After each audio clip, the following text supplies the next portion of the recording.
Matagumpay na idinao sa bansa ang kauna-unahang International Series Philippines presented by Bingo Plus nitong October 23 to 26. At dito nga, dinala ni Miguel ang bandera sa home soil na itinanghal na kampiyon. Narito ang report.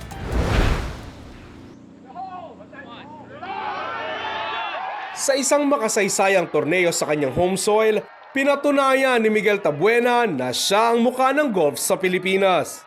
Siya lang naman ang hinirang na kampiyon sa ginanap na International Series Philippines presented by Bingo Plus nitong October 23 to 26 sa Santa Elena Golf Club sa Laguna. Sa kabila ng iniindang neck spasms, hindi nito naawat si Tabuena para magpamalas ng solidong final round. 7 under par 65 para tapusin ang torneo sa 24 under par total.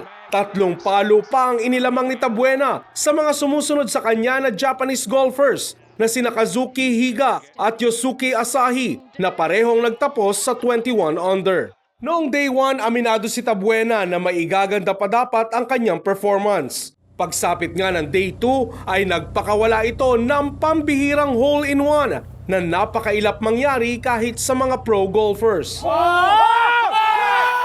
Sa huling araw ng torneo, eagle shot naman ang ginawa ng ating pambato. Emotions run high na at napasigaw pa si Tabuena.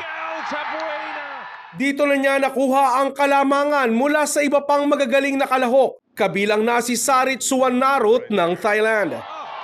Ang panalong ito ang ika-4 na titulo ni Tabuena sa Asian Tour, kung saan pinagharian nga nito ang kauna-unahang International Series Philippines presented by Bingo Plus. Kasama sa crowd ang kanyang pamilya, mga kaibigan at daan-daang fans na sumuporta mula sa simula ng torneo.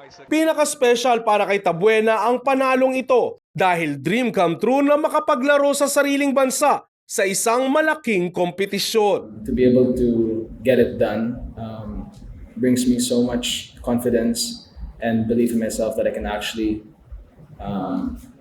win one of these events and hopefully get on live next year. Para sa mga taga-subaybay ng golf, hindi lamang ito panalo sa leaderboard. Nagtapos si Kazuki Higa ng may 4 na sunod na birdies upang muling umangat sa tuktok ng Asian Tour Order of Merit. Habang si Yosuke Asahi ay muling nakahanap ng kumpiyansa matapos ang ilang buwang hirap sa kanyang performance. Ang dating world number 1 naman na si Dustin Johnson ay nagtapos sa 13 under par sa ika-15 pwesto. Ang International Series Philippines ay bahagi ng 9 na elevated events ng 2025 Asian Tour. Kasalukuyan namang isinasagawa ngayon ang Link Hong Kong Open.